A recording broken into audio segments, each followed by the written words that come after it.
नमस्कार। इस वीडियो में हम सबसे पहले कोणीय संवेग और बल आघूर्ण की परिभाषा देंगे। उसके बाद हम सिद्ध करेंगे कि कणों के निकाय का कोणीय संवेग जे सदिश द्रव्यमान केंद्र के परितः कोणीय संवेग जे सीएम जो सदिश है के पदों में निम्न प्रकार व्यक्त कर सकते हैं। मतलब जे सदिश बराबर होगा J CM plus R CM cross P. यहाँ पी उस निकाय का रेखीय संवेग है। तो इसे शुरू करते हैं।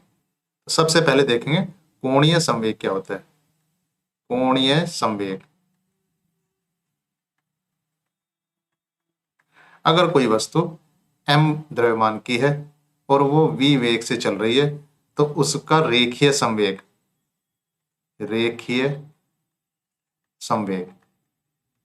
तो उसका रेखीय संवेग हो जाता है p सदिश बराबर mv। अब ये जो रेखीय सदिश है इसका अगर आघूर्ण निकालें, यानी कि कह सकते हैं रेखीय सदिश का आघूर्ण, ये हो जाएगा कितना, ये हो जाएगा कोणीय संवेग। तो कोणीय संवेग उस वस्तु के रेखीय सदिश का आघूर्ण होता है जे। अब आघूर्ण निकालने की विधि क्या है? आघूर्ण निकालने के लिए है उस वस्तु का या उस कण का जो स्थिति सदिश होगा उसका हम सदिश गुणन करेंगे। जिस वस्तु का आघूर्ण निकालना होगा तो आर क्रॉस करेंगे किसका, हमें निकालना किसका है, रेखीय सदिश का, मतलब आर क्रॉस पी। तो ये कोणीय संवेग हो जाता है। अब हम कहते हैं क्या, बल आघूर्ण। तो इसमें नाम ही दिया हुआ है बल आघूर्ण। इसका मतलब ये बल आघूर्ण का मतलब उसका बल का आघूर्ण। अगर उस वस्तु पर लगने वाला बल कितना है, F है। अगर उस वस्तु पर F बल लगा हुआ है और वह जिस बिंदु पर लगा हुआ है उस बिंदु का स्थिति सदिश अगर क्या है, R है, तब बल आघूर्ण हो जाएगा बल का आघूर्ण।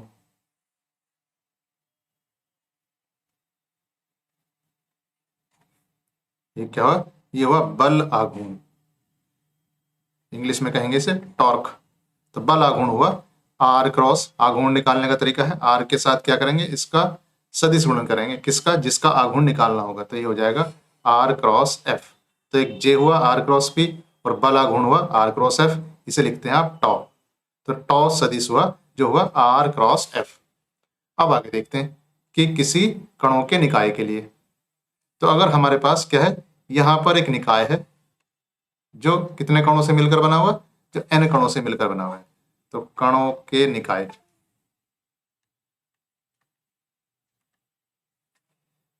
यदि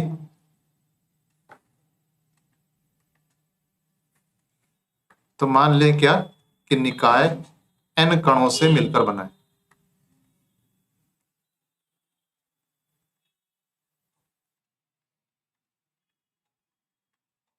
तो अगर ये निकाय n कणों से मिलकर बना है तो यहां हम इस एक्स वाई जेड अक्ष में अगर हम इसके आईवे कण का, ये आईवा कण है इसका स्थिति सदिश अगर मैं कहूं कितना हो जाता है, इसका नाम देता हूं आर आई। तो आर आई हुआ क्या, आईवे कण का स्थिति सदिश। और ये जो n निकाय है, ये जो पूरा n कणों का निकाय है, इसका जो सेंट्रोमास या इसका द्रव्यमान केंद्र यहाँ कहीं होगा, उसका जो सदिश होगा या कह सकते हैं उसका स्थिति सदिश, उसे मैं लिखूंगा आर सी एम। तो आर सी एम लिख देते हैं। आर सी एम ये किसका है, ये द्रव्यमान केंद्र का स्थिति सदिश। तो देखिए ये द्रव्यमान केंद्र है, इसे लिख देता हूं C O M, centre of mass. और यहां से यहां तक मिलाने वाला जो सदिश होगा इसका मतलब है इस कण का द्रव्यमान केंद्र के सापेक्ष स्थिति सदिश। तो आईवे कण का द्रव्यमान केंद्र के सापेक्ष स्थिति सदिश। तो ये चूंकि यहाँ पर इसकी पूंछ है, ये इसका सिर है, ये इसका भी सिर है, इन दोनों सिर को मिलाने वाला जो सदिश होगा वो इन दोनों के अंतर के बराबर होगा। इसका मतलब क्या हुआ, यहाँ पर जो इस स्थिति सदिश आएगा ये आ जाएगा R I minus R C M. तो ये जो सदिश हुआ ये हुआ R I minus R C M. अब यहाँ जो आई वहाँ कण है उसके लिए लिख देते हैं उसका द्रव्यमान अगर कितना है m है, और उस कण का वेग, और उसका वेग कितना है अगर वी आई है, तब ये जो वेग है ये वेग किसके सापेक्ष होगा, ये वेग होगा यहां मूल बिंदु के सापेक्ष। तो ये वेग क्या होगा मूल बिंदु के सापेक्ष। अगर हम इसका वेग भी इसके सापेक्ष निकाल लें तो हम क्या कहें, इसका वेग किसके सदिश किसके सापेक्ष, तो ऐसे कह दें आई वेग कण का किसके द्रव्यमान केंद्र के सापेक्ष वेग। ये कितना हो जाएगा इसी तरीके से ये हो जाएगा V I minus V C M. अब हमारे पास जो वेग है वो यहाँ सीधा सीधा भी है यानी कि मूल बिंदु के सापेक्ष भी है और द्रव्यमान केंद्र के सापेक्ष भी है। तो हम क्या करेंगे यहाँ इसका द्रव्यमान केंद्र के सापेक्ष क्या निकालेंगे मोमेंटम, या कह सकते हैं रेखीय संवेग। तो आई वेग कण का द्रव्यमान केंद्र के सापेक्ष क्या चाहिए हमें चाहिए रेखीय संवेग। तो रेखीय संवेग का मतलब द्रव्यमान मास ये कितना है m, और ये चूंकि आइवा कण है तो यहाँ भी आप क्या लगा सकते हैं आई लगा देंगे क्योंकि अलग अलग कण का द्रव्यमान अलग होगा एम आई। इसके बाद हम क्या लिखेंगे वेग से गुणा करेंगे। वेग कितना है हमें चाहिए द्रव्यमान केंद्र के सापेक्ष, द्रव्यमान केंद्र के सापेक्ष है V I minus V C M. अब हमें निकालना है कोणीय संवेग। तो हम कहेंगे आई वेग कण का द्रव्यमान केंद्र के सापेक्ष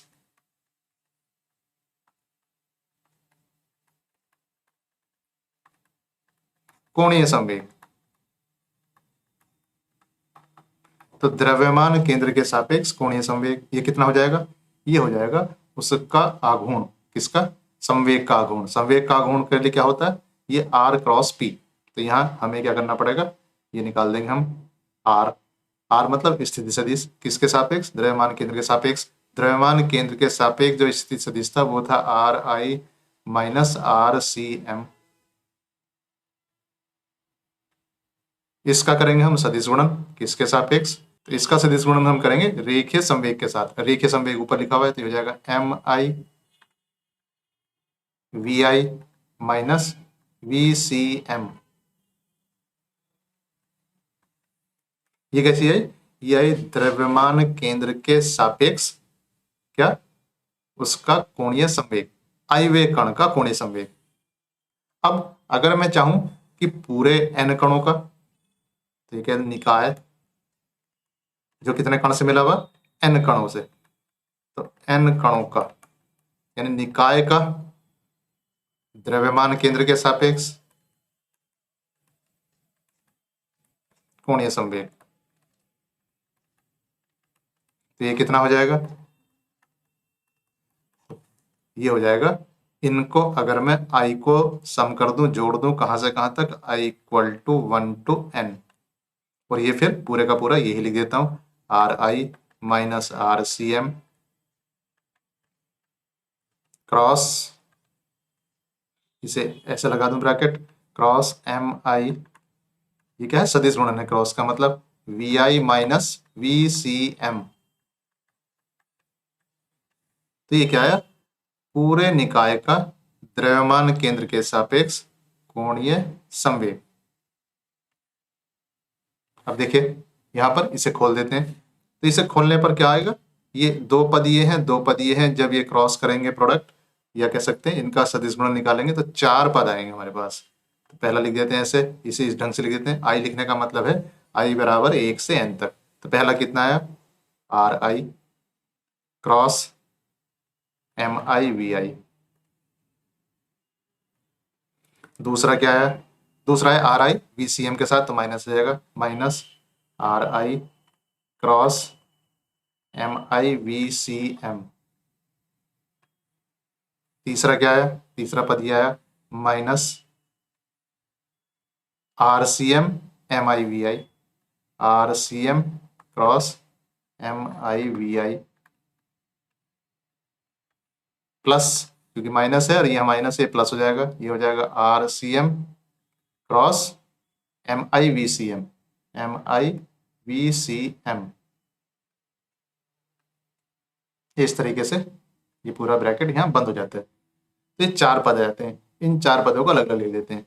अब देखिए यहाँ पर अगर किसी भी पद में यहाँ पर आई नहीं आ रहा है, इसका मतलब इस समेशन के निशान के वो अंदर बाहर जा सकता है, इधर उधर हो सकता है। दूसरा, ये जो गुणा का निशान से लग रहा है, ये एक्चुअली क्या है, सदिश गुणन है। अगर हमारे पास अदिश राशि है तो उसे इधर भी लिख सकते हैं, इस तरफ भी लिख सकते हैं, लेकिन सदिश राशि इस गुणा के निशान या सदिश गुणन के निशान के क्रॉस नहीं करेगी। तो इसका मतलब यहाँ देखते हैं क्या है। पहला पद ये हुआ आपका आई आर आई। अब देखिए M I V I, M I क्या है, आई वे कण का द्रव्यमान, वी आई क्या है, उसका वेग है, किसके सापेक्ष, ये है मूल बिंदु के सापेक्ष। तो ये मूल बिंदु के सापेक्ष उसका संवेग आ जाता है पी आई माइनस। अब देखिए यहाँ पर क्या है, R I M I, M I क्या है, अदिश राशि है, इसे इधर भी लिख सकता हूँ, इधर भी लिख सकता हूँ। तो इसे मैं ऐसे लिख सकता हूँ, सम का निशान लगा देंगे और लिख देंगे M I R I, R I सदिश है और आई यहीं तक है। वी सी एम में आपके पास क्या है, आई नहीं है, तो इसका मतलब इसे हम इस सम के निशान के बाहर लिख सकते हैं। और क्रॉस यानी कि जो इसका सदिश गुणन है वो ऐसे ही रहेगा, तो इसे मैं ऐसे लिख सकता हूँ। और सदिश गुणन किसके साथ होगा, इसका वी सी एम के साथ होगा। आगे देखते हैं, ये क्या है, M I V I R C M, तो यहाँ लिख देते हैं आर सी एम ऐसे ही, और सिर्फ इसमें लगा देंगे, हम क्रॉस लगाएंगे और इसके बाद ब्रैकेट लगा के सदिश गुणन के बाद ब्रैकेट लगा देंगे किसका, आई समेशन और एम आई वी आई। जो आखिरी वाला पद है इसमें देखिए आर सी एम ये सदिश है, वी सी एम ये सदिश है, ये नहीं बदले जा सकते, लेकिन इसके अलावा बचता क्या है, एम आई बचा हुआ है। इसका मतलब इसे ऐसे लिख सकते हैं, R C M cross V C M, और जो आई वाला है ये अदिश राशि है, इसे इधर इधर कहीं भी लिख सकते हैं। तो इसे हम यहाँ ऐसे मल्टीप्लाई करके लिख सकते हैं कि सम का निशान एम आई आई। अब देख लेते हैं ये जो आई वाले टर्म है क्या क्या है। अब देखिए यहाँ जो सबसे पहला पद है ये तो आर आई, और इसका क्रॉस प्रोडक्ट या कह सकते हैं सदिश गुणन किसके साथ है, पी आई के साथ है। इसका मतलब ये हो जाएगा आपका कोणीय संवेग, किसके सापेक्ष, ये होगा मूल बिंदु के सापेक्ष। इसका मतलब पहला पद जो होगा वो तो हो जाएगा, ये मिला के कितना हो जाएगा, ये हो जाएगा जे सदिश, तो ये तो बराबर हो जाएगा जे सदिश के पहला वाला पद। तो इसे हम ऐसे कह सकते हैं कि पहला जो पद है आई R I cross P I, ये हो जाएगा जे का मतलब है उसका कोणीय संवेग मूल बिंदु के सापेक्ष।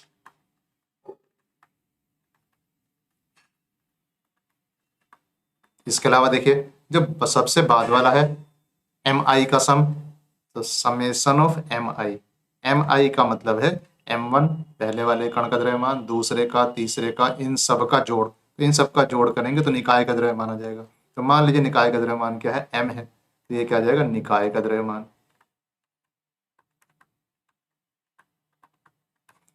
यहाँ देखिए M I R I, M one R one M two R two, ये कहाँ था, ये आता द्रव्यमान केंद्र से। लिख देते हैं द्रव्यमान केंद्र की परिभाषा से। आर सी एम की परिभाषा कितनी जाती है, ये होती M one R one plus M two R two plus M N R N, ये सारे क्या हैं, ये सदिश हैं। और नीचे क्या आ जाएगा, ये आ जाएगा M one plus M two plus M three plus M N. तो नीचे तो आ गया आपका एम, और ऊपर कितना आया, ये आ गया सम किसके, आई के रेस्पेक्ट में, एम आई आर आई। यहाँ से हम निकाल देंगे कि सम MIRI, ये कितना हुआ, सम ऑफ MIRI, ये हुआ MRCM। इसी तरीके से जैसे हमने R1 R2 R3 लिए हैं, अब जो अलग अलग कण हैं उनके वेग हैं V1 V2 V3, तो VCM यानी कि द्रव्यमान केंद्र का वेग, द्रव्यमान केंद्र का वेग हो जाएगा M1 V1 plus M2 V2 plus MN VN, ये हो जाएगा M1 plus M2 plus M3 plus MN, ये कितना हो जाएगा, sum over MI VI upon capital M। इसका मतलब देखिए यहां पर क्या होगा, sum over I MI VI, ये कितना हो जाएगा, कैपिटल MVCM। अब ये जो इक्वेशन है, देखिए ये सारी के सारी जो चीजें हैं ये हम ऊपर वाली इक्वेशन में लगा देते हैं। ऊपर इक्वेशन में देखिए सबसे पहला पद हो गया J, इसका मतलब लेफ्ट साइड तो है JCM इक्वल टू, पहला पद कितना हुआ J, उसके बाद देखिए ये हुआ माइनस के MIRI VCM, MIRI है तो यह माइनस MIRI है MRCM, तो ये हुआ MRCM और क्रॉस प्रोडक्ट था फिर उसके बाद VCM, दूसरा पद तो ये हो गया। तीसरा पद देखते हैं, RCM का क्रॉस प्रोडक्ट था MIVI के साथ, और ये माइनस है, माइनस RCM का सदिश गुणन था MIVI के साथ, ये भी सदिश राशि है, तो ये हो गया MVCM। इसके बाद देखिए अंतिम पद क्या था, ये सिग्मा ऑफ MI हो जाएगा कैपिटल M, और इसे कहीं भी लिख सकते हैं, तो ये होगा RCM MVCM plus RCM cross MVCM। अब यहाँ एक बात देखने की है, यहाँ भी RCM का MVCM के साथ सदिश गुणन है, यहाँ भी RCM का MVCM के साथ सदिश गुणन है, और ये M यहाँ भी रख सकते हैं, तो ये हो जाएगा RCM क्रॉस VCM। इसका मतलब क्या हुआ, ये एक तो कट जाएगा और एक बच जाएगा, ये कह सकते हैं। अगर मैं इसे कहूँ तो ये तो इससे कट गया और एक, इसका मतलब हुआ कि यहाँ पर बचा है J सदिश, इसके बाद minus RCM cross MVCM। M क्या है, उस पूरे निकाय का द्रव्यमान, VCM क्या है, उसके द्रव्यमान केंद्र का वेग, तो ये MVCM ये हो जाएगा द्रव्यमान केंद्र का संवेग। मतलब इसे हम क्या कह सकते हैं, P सदिश से लिख सकते हैं, तो ये हो जाएगा J सदिश minus RCM cross P, cross मतलब इसका सदिश गुणन, इसे ऐसे करके लिख सकते हैं कि J बराबर कितना हो जाएगा, तो J बराबर हो जाएगा JCM plus RCM cross P। तो ये क्या है, कोणीय संवेग, उस निकाय का कोणीय संवेग मूल बिंदु के सापेक्ष, ये आपका उस निकाय का कोणीय संवेग उसके द्रव्यमान केंद्र के सापेक्ष, यह है द्रव्यमान केंद्र का स्थिति सदिश, और यह है द्रव्यमान केंद्र का संवेग। तो इस तरीके से ये रिलेशन प्रूव हो जाता है। इस वीडियो के PDF नोट्स आपको नीचे डिस्क्रिप्शन में मिलेंगे। Thank you.